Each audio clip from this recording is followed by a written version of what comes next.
पे संपूर्ण ब्रह्मलीन माता रुक्मिणी देवी सामाजिक संस्था के समस्त सदस्यों की तरफ से उनका हार्दिक हार्दिक यहाँ स्वागत किया जाता है। दीदी का आगमन अपने आप में बड़ा ही पवित्र करने वाला है।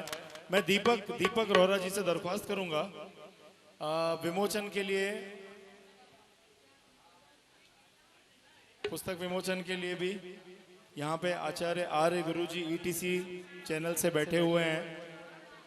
माता जी ने अपना भाई माना करती थी और इतनी अस्वस्थता के बावजूद आज ईटीसी चैनल से आर्य गुरु जी यहाँ आए हुए हैं, भक्तों को आशीर्वाद प्रदान कर रहे हैं। ज्ञान गंगा दीदी माता जी के सुपुत्र दीपक रोहरा जी से वार्तालाप करते हुए, माता जी के सुपुत्र नरेश रोहरा भी यहाँ पूरी व्यवस्था में लगे हुए हैं।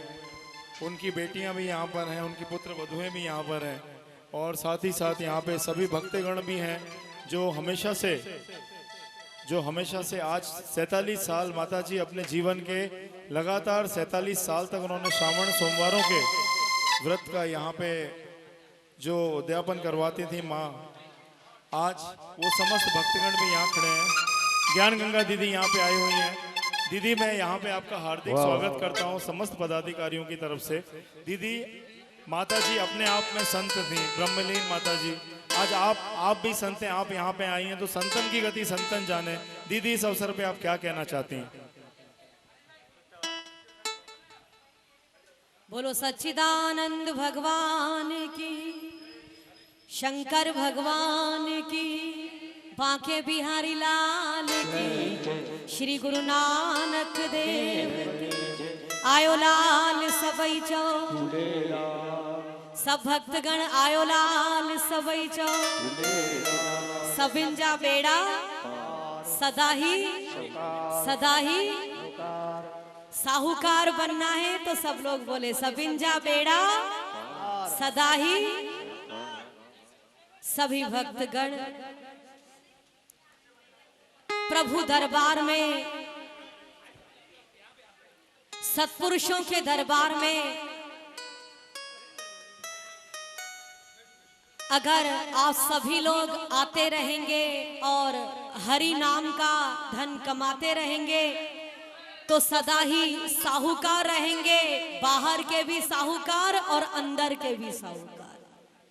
संत कबीरदास की वाणी है, कबीरा सब जग निर्धना,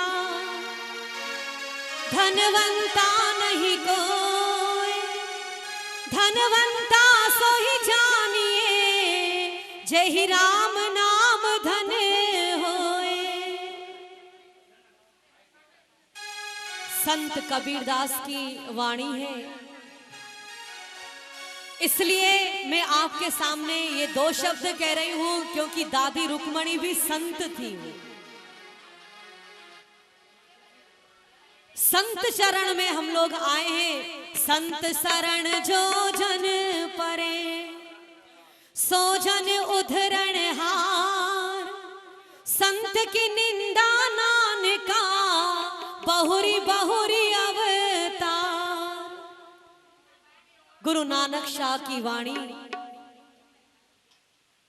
जिन भक्तों ने, जिस आत्मा ने, जिस देवी ने उस धन को कमाया है, उस देवी को शत शत प्रणाम, उस देवी को शत शत नमन। आज उनकी वर्षी उत्सव समारोह है। उनकी वर्षी मनाने का अर्थ है इस दिन वो वर्षा करते हैं हमारे ऊपर।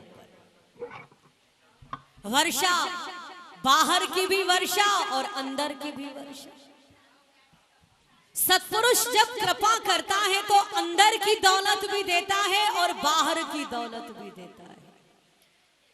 बाहर की दौलत तो भले प्रारब्ध अनुसार मिल जाएगी, लेकिन अंदर की दौलत संत कृपा से प्राप्त होती है। इसलिए सभी भक्तगण उनके चरणों में अगर हम लोग बैठे हैं, उस दौलत को इकट्ठा करें जो राम नाम की दौलत, शिव नाम की दौलत, हरि नाम की दौलत। जब हम लोगों का कठिन समय आएगा जाने का तो हरि नाम की दौलत ही काम आएगी। क्योंकि आना और जाना सबके लिए एक जैसा है। भक्तगण ध्यान से सुने, साधु संत रंक फकीर अमीर गरीब आने का तरीका संसार में एक है और जाने का तरीका भी एक है। अब ऐसा क्यों? जब कोई जाता है तो हम लोग कहते हैं भाई सुठो दिवसाने मोहल्ले में मरे तो जान छुट्टी है, या हम लोग चुपचाप कहते हैं हे मर्दो तो मैं कड़ा साफ कराई मोहल्ले। और जब कोई अच्छी आत्मा संसार से जाती है, आप लोग क्या बोलते हो? अच्छा नहीं हुआ ये हमारे बीच से चला गया, हम अनाथ हो गए, हम गरीब हो गए, हमारा सहारा चला गया। और एक जाता है हम लोग हंसते हैं और एक जाता है हम लोग रोया करते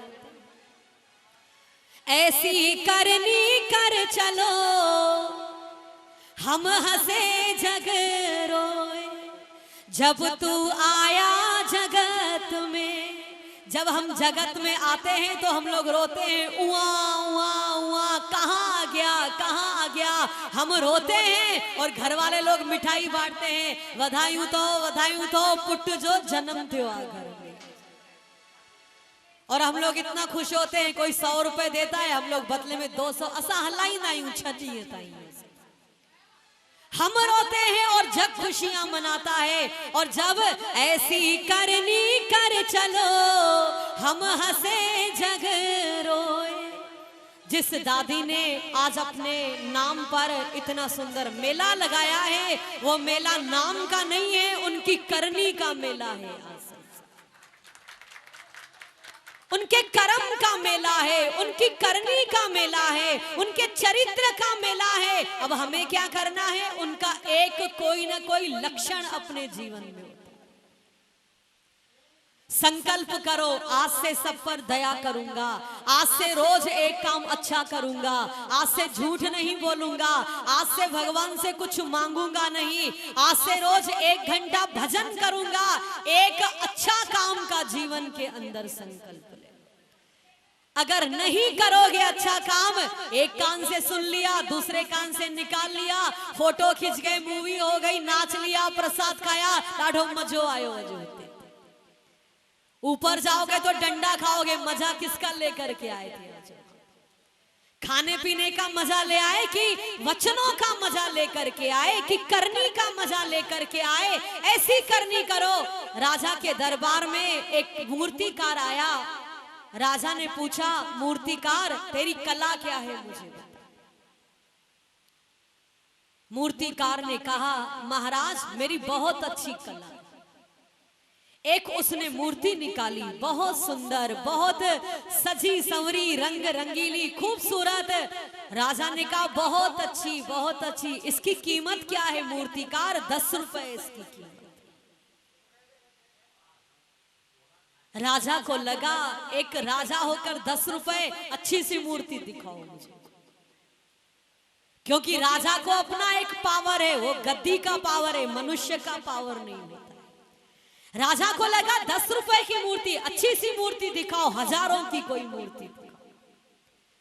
उस मूर्तिकार ने दूसरी मूर्ति निकाली, राजा के सामने रख दिया। राजा ने देखा, कलाकार मूर्ति तो बहुत अच्छी है, लेकिन दोनों में फर्क नहीं है कोई, एक सरी की है। इसका मूल्य है 100 रुपए में, और इससे अच्छी मूर्ति। उस कलाकार ने तीसरी मूर्ति निकाली, राजा के सामने रख दिया।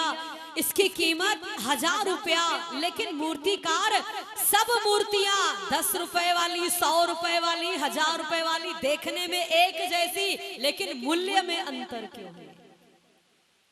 सब देखने में एक जैसे, मूल्य में अंतर क्यों? राजा साहब यही तो मेरी कला है आपके साथ। आप कलाकार हो, कला को पहचानो। मैं नहीं समझ पा रहा हूं, आप मुझे बताओ क्या कला है। राजा साहब एक लकड़ी मंगवा, लकड़ी आई। महाराज 10 रुपए वाली मूर्ति के कान में डालो, डाल दिया। जब एक कान से डाला, दूसरे कान से निकल गई। दूसरी लकड़ी मंगाई गई, महाराज 100 रुपए वाली मूर्ति के कान में डालो, डाला, वो मुंह से निकल आई। कान कान में डाला, मुंह से निकल आई। एक के कान में डाला, कान से निकली। महाराज तीसरी लकड़ी अब 1000 रुपए वाली के कान में डालो। जब डाला वो बाहर नहीं निकली कहीं से। राजा साहब, ये मेरी मूर्ति की एक कला है। संसार में हम 3 प्रकार के मनुष्य हैं। एक 10 रुपए वाले सुनेंगे बहुत और निकाल देंगे। क्या वैल्यू है 10 रुपए की? क्या एक फकीर भी आज 5 रुपया नहीं लेता है, 10 रुपया लेता है। फिर भी देखेगा 10 रुपए, खुश रहो खुश रहो। वो कहते हैं भाई वड़ा पाव ही आएगा 10 रुपए। 10 रुपए उसकी वैल्यू है। हम सब इंसान एक जैसे हैं, लेकिन इंसानों में 3 प्रकार की हमारी श्रेणियां हैं। 10 रुपए वाले कुछ ऐसे हैं, खूब सुनेंगे निकाल देंगे, आचरण में 0। दूसरे हैं 100 रुपए वाले, सुनते बहुत हैं और मुंह से अपना ज्ञान झाड़ देते हैं। अपने लिए ज्ञान नहीं, दूसरे के लिए ज्ञान। तीसरे वो हैं 1000 रुपए वाले, खूब सुनेंगे और आचरण कर लेंगे। उसमें दादी रुक्मणी साहब थी। बोलो संत समाज की।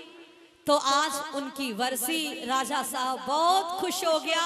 उस 1000 रुपए वाली मूर्ति को रख लिया। राजा है हमारा परमात्मा। अब आप सोचो, परमात्मा को हम खुश करें, वो कैसा काम करे जी। सदैव सत्पुरुषों का आचरण सुने, उनके वचन सुने और अपने जीवन के अंदर धारण करो। जीवन को पार करने के लिए एक भी वचन काफी है। एक वचन जीवन की नाव को हमारी पार कर देगा। इसलिए सभी भक्तगण दादी के चरणारविंदों में सब बैठे हैं, प्रार्थना करें। आही मेहरबान साईं मिलियो दस आहे, आही मेहरबान साईं मिलियो दस आहे। ओ तुझी थोड़ी रहमत, तुझी थोड़ी रहमत, वडो वस आहे, ओ वडो वस आहे, ओ वडो वस आहे, ओ वडो वस आहे। आही मेहरबान साईं मिलियो दस आहे। आही मेहरबान साईं मिलियो दस। सब ताली की सेवा, ताली की सेवा, सब ताली की सेवा सब लोग, नहीं तो अगले जन्म में घर घर में ताली बजाने को मिले। आही मेहरबान साईं मिलियो दस आहे, आही मेहरबान साईं मिलियो दस आहे। हो तुझी थोड़ी रहमत, तुझी थोड़ी रहमत, वडो वस आहे, ओ वडो वस आहे। आही दयावान साईं मिलियो दस आहे। आही दयावान साईं मिलियो दस आहे। साधु संत के तोखे ध्यान, साधु संत के तोखे ध्यान, इया रात वेठा तुझा गुण गायन। इह रात वेठा तुझ गायन। हो जिन जपियो राम रस, जिन जपियो राम रस, कड़ी कस आहे, केड़ी कस आहे, हो कड़ी कस आहे। केड़ी कस आहे। आही मेहरबान साईं मिलियो दस आहे। आही मेहरबान साईं मिलियो दस आहे। असी आयूं भुलियल मथा तू भुलाई, असीं आयूं भुलियल मथा तूं भुलाई।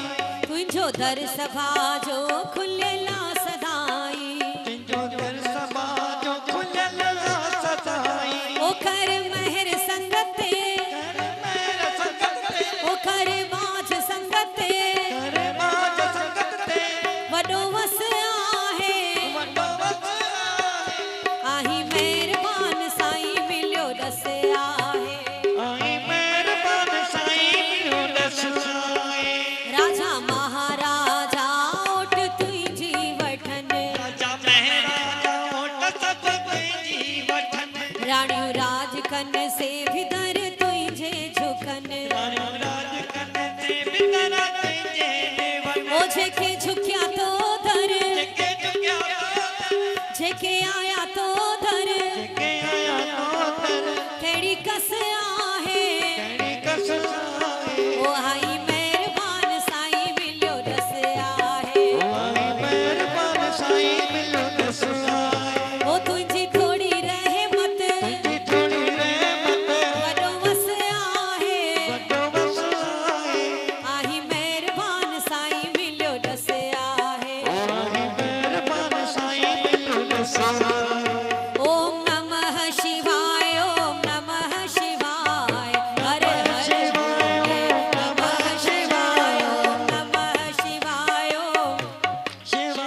जय जय श्री राम। आयो लाल सबई चो, सब संतों की, सनातन धर्म की, वर्षी वाले दादी